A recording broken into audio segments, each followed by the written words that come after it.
It's Breezy on Ice Podcast, and I have some news, and I'm back today. Another episode. So, Breanna Stewart is a New York Liberty. I repeat, Breanna Stewart is a New York Liberty. It was down to two teams. I stated before, and she chose to play for the New York Liberty this year. I'm not sure how long the deal is, but she is a New York Liberty. She joined Jacquel Jones and Sabrina and the rest of that team. It's a really, really good team now. Stephanie Dolson is also on that team. I believe she's still under contract. And her former teammate that she played with in Seattle and won 2 championships with is also on that New York Liberty team. I believe she's still under contract as well. So this New York Liberty team is deep. A lot of good players. Adding Breanna Stewart to the mix makes them a favorite, and I believe we will see a Las Vegas Ace and a New York Liberty WNBA Finals this year, because that's where the chips have fallen, and I believe that's the game. That's the game in the series that everybody wants to see. Courtney Vandersloot also decided to leave Chicago. I'm not sure where she's going to take her talents.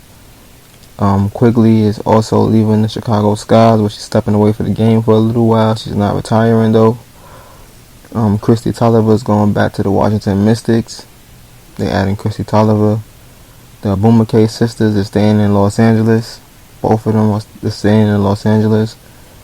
I believe that's a lot. I believe that's it for the big news. But yeah, it's gonna be a great WNBA season. Just knowing that Breanna Stewart has joined the New York Liberty. The New York Liberty is back on the scene again officially. Well, they were on the scene when they drafted Sabrina, but they're really, really, really going to be big time. Have a lot of talent. Have a lot of good players. Have future Hall of Famers on the team, and Breanna Stewart, who will be a Hall of Famer when her career is done. She's a 2-time WNBA champion. Just like the Las Vegas Ace have a solid team, so they on the crash course, and those are going to be the final 2 teams left to play each other in the WNBA Finals. It's going to be a good WNBA Finals. I believe it's going to go all however many games they play. I think they play 5 or 7, maybe. I'm not sure they play 7, but they play somewhere between 5, but maybe best of 7 in the final round, because I know their rounds is different than the men. I believe like the first round is the best of 3, the next one is the best of 5, and I'm not sure if the championship game is the best of 5 or the best of 7.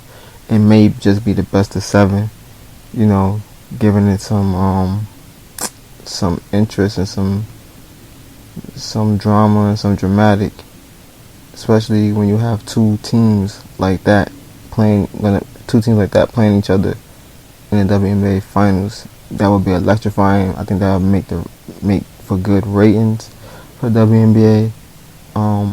It would be must-watch basketball for the WNBA. Hopefully, it will. I believe it will. If that is the finals, like I'm predicting, I will be tuned in and watching that series, because I want to see who will win. And will the Liberty get a championship, or will Las Vegas Aces repeat and get another championship and two-peat, or I should say repeat. But it remains to be seen. That's why you play the game. Gotta see what other teams is gonna do. But the best free agent has fallen. She's a Liberty. Candace Parker was the first domino to fall. So when you have 2 marquee free agents available, like Candace Parker and Breanna Stewart, once those 2, pick their landing spot or where they wanted to go, then everybody else, falls into place after that. So that's pretty much the effect that's going on right now. Everybody else will be falling into place and will be picking, their destinations and where they want to go and play. It remains to be seen. We're going to see who else is available, who else is out there on the market. But it's going to be interesting, man. It happened just the way I thought it would happen. Pretty good that it did happen that way. We should see those transpire over the next couple of days. But it was a no-brainer. Yeah, it was pretty much a no-brainer. So, yeah, like I told you, Quigley's gonna sit out the NBA season, but she's not retiring. The Mercury, they should still be pretty good with Diana Taurasi and Skylar Diggins-Smith, and Breanna is back, so they should still be pretty good, but not like the New York Liberty and the Las Vegas Ace. Cunningham is back with Mercury after career year, so she's staying with the Phoenix Mercury. Oh, also, I believe the old owner has sold the Suns and the Mercury because there was some issues with the owner, I believe, for the NBA team, Phoenix Suns, and the WNBA team, the Phoenix Mercury. And he sold the two teams for, I believe, a couple of $1 billion. So they finally got him to sell. I'm not sure what happened and what transpired. And what the situation is. I might look into that and see, just so I can, put it out there, whatever it is that happened, that he had to sell his teams. Let's see.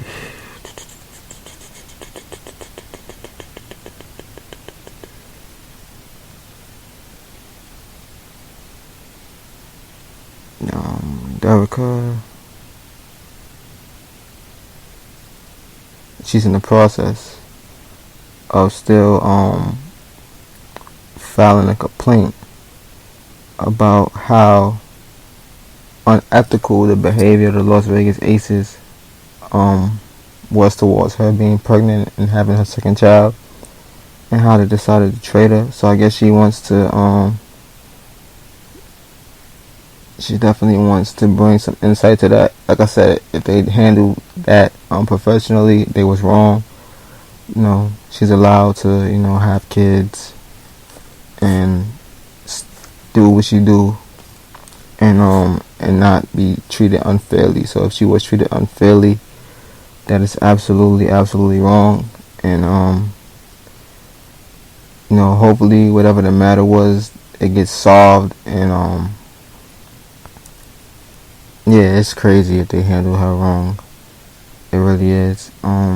It's unfortunate that she had to go through that situation with them. But,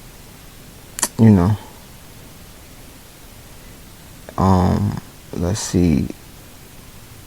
The Mystics, they boast their defense. They signed Sykes to a 3-year deal. Okay, so Sykes, she played with the Sparks, so she's going to the Mystics on a 3-year deal. So the Mystics has her, and they added Christy Tolliver. We know Christy Tolliver can score the basketball. She always been a great scorer of the basketball ever since she played in Maryland with the Terps. Her and Marissa Coleman were teammates. What happened to Marissa Coleman? I wonder if she retired and shit like that. But Marissa Coleman had a good college career with Christy Tolliver. They were two hell of a players in their collegiate careers. For some reason, it seemed like Christy Tolliver had somewhat of the better WNBA career than Marissa Coleman. But Marissa Coleman was a good college basketball player, man. I don't know what happened in her WNBA career. Sometimes things transpire and it just don't work out on the next level.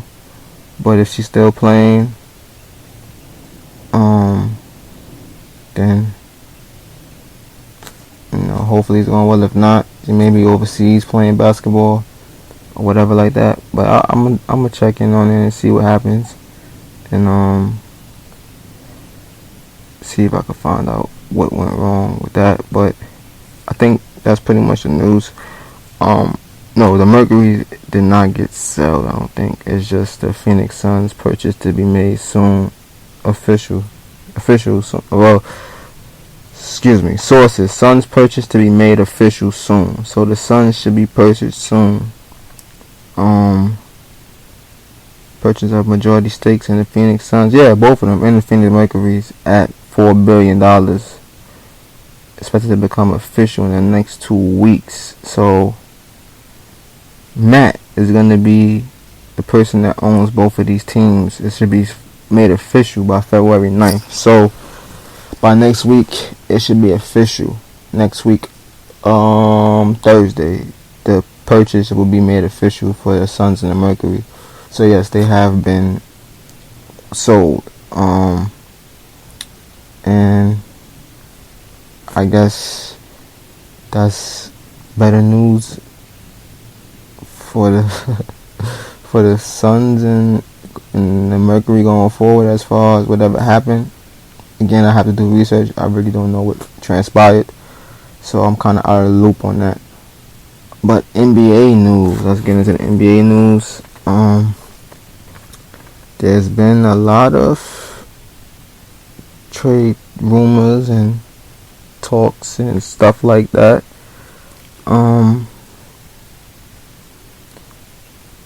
So we're gonna see what happens at the deadline.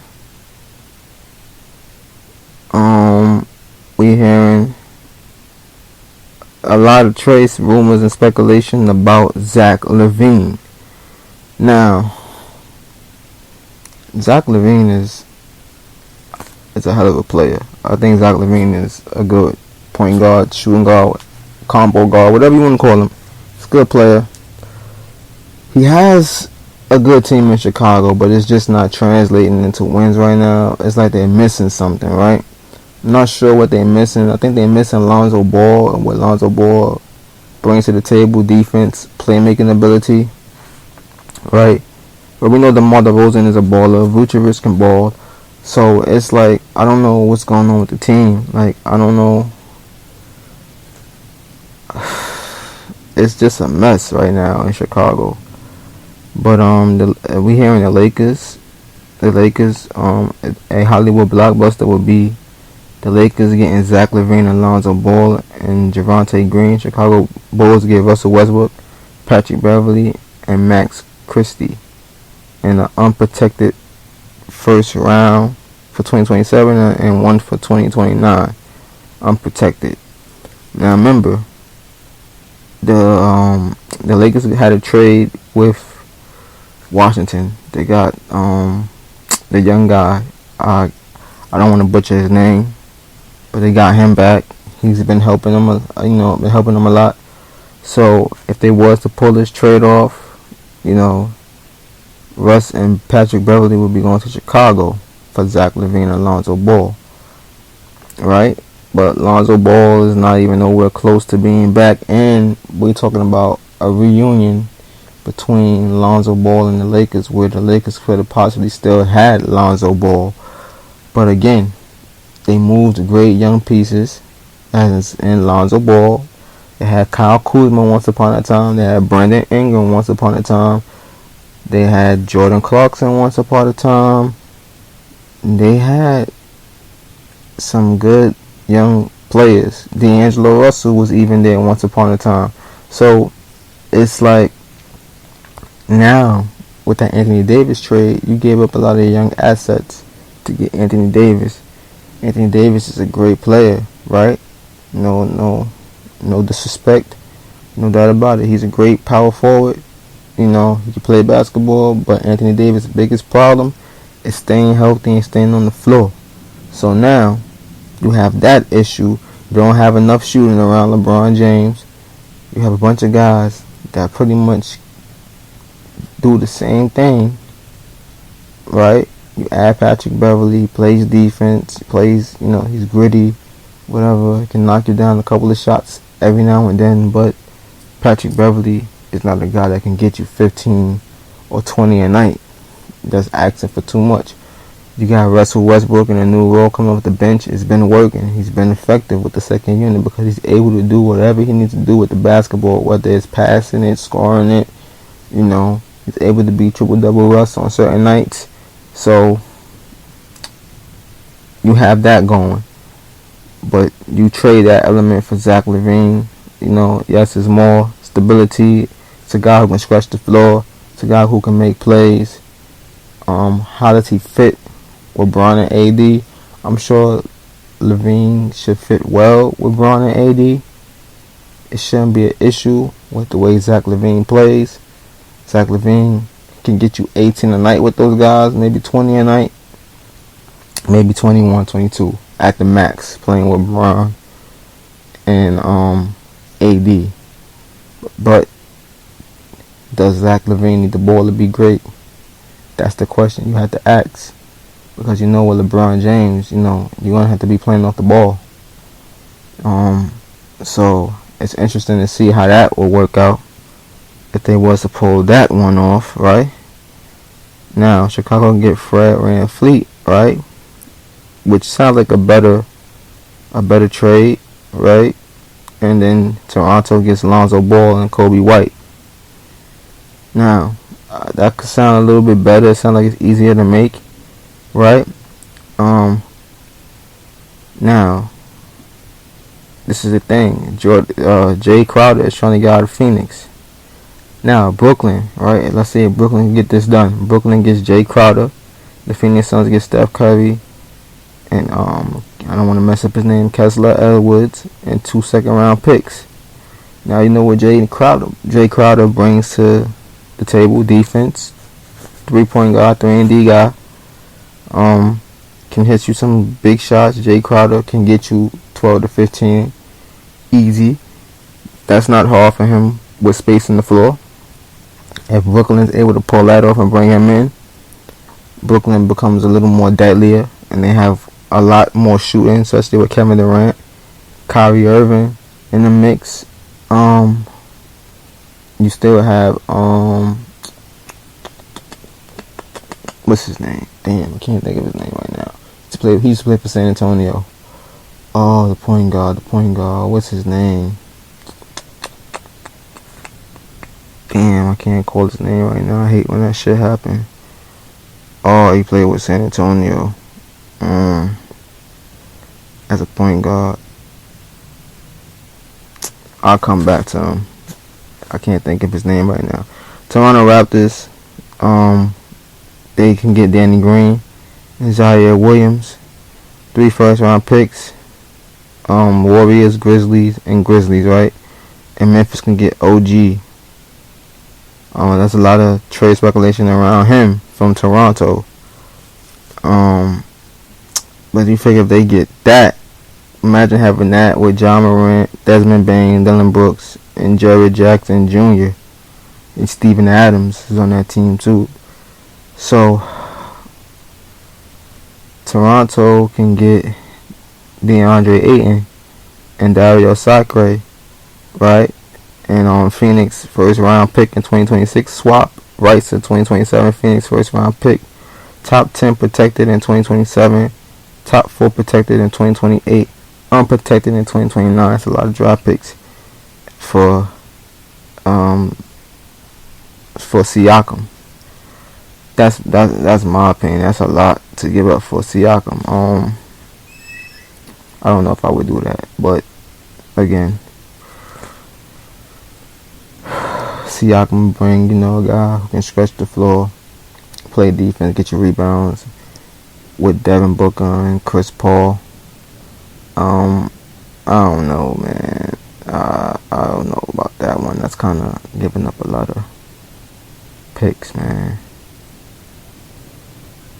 And they can do this too. Patrick Beverley to the Suns with Gabriel and Anderson. Los Angeles get Jay Crowder and Cameron Payne. Now that's 2 shooters, if they can pull that off. But LA has to pull something off. They got to help LeBron out. They got to help AD out. So something has to happen big as far as to help that team win some games. But it's going to be a tough going. And I don't know, but I'm gonna keep it short. As always, like, comment, subscribe. Peace and love. See you on the next one.